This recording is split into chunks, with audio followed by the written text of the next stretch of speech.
Hey, so check this out. I see you on YouTube all the time, and you're like a priest and stuff. I have a priest question for you. Because you like went to theology class, right? Like, how long did you go to theology school? Like 3 years, 4 years? And you know who all the popes are, probably, right? You probably got a list of them. You probably got this big, you probably got a big like map of popes on your wall, and you probably jack off to it in your room. Late at night when you're thinking about Jesus. Like throwing a drop of water. Hey, you go look at the first 20 popes, right? The first 20 popes. Have you seen their names? It's like Dionysius. They're all like Greek gods. There's like 7 of the first 20 popes were named after Greek gods. He sent his only son. They took their names. Their names are Greek gods. That is powerful. Why in the world would Christianity, the Peter, the seed of Peter, like the first 20 popes, they took names of like Dionysius and like this Greek god and that Greek god. Did you guys ever like when you're in theology class when you're discussing the lineage of popes? Like I'm sure you guys went down and did any of you like go and look up like, hey, what is Dionysius name? And then like go back into class the next day when you're in seminary school and go, hey, excuse me, how come all these guys are named after Greek gods? Isn't that heretic?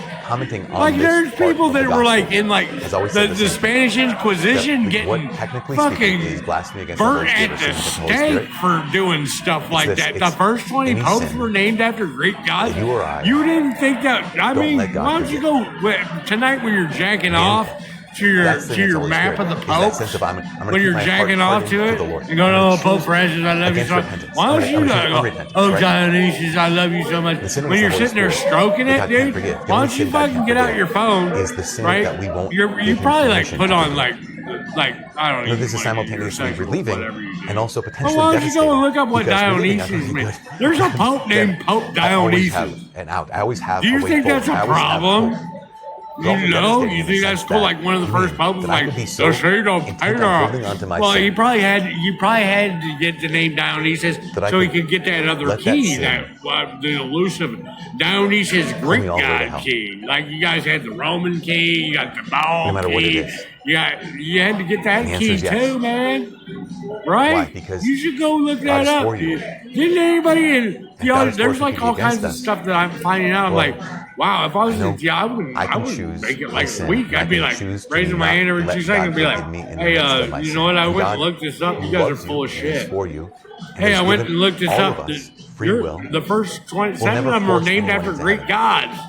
I thought there's only one Jesus Christ, and the way, and the truth, and the life, and then there's only one Jesus Christ. They're named after Greek gods. And then I raise my hand and be like, hey, excuse me, how come these prophecies, how come the Gospels don't match? And then I'd raise my hand and be like, hey, how come Jesus says he's the morning star? Isn't that Lucifer? Then I raise my hand again, and I'd be like, oh, okay. So Jesus says he's going to be in the belly of fish for 3 days, or Jonah was in the belly of fish for disobedience. Jesus says he's going to do greater than that.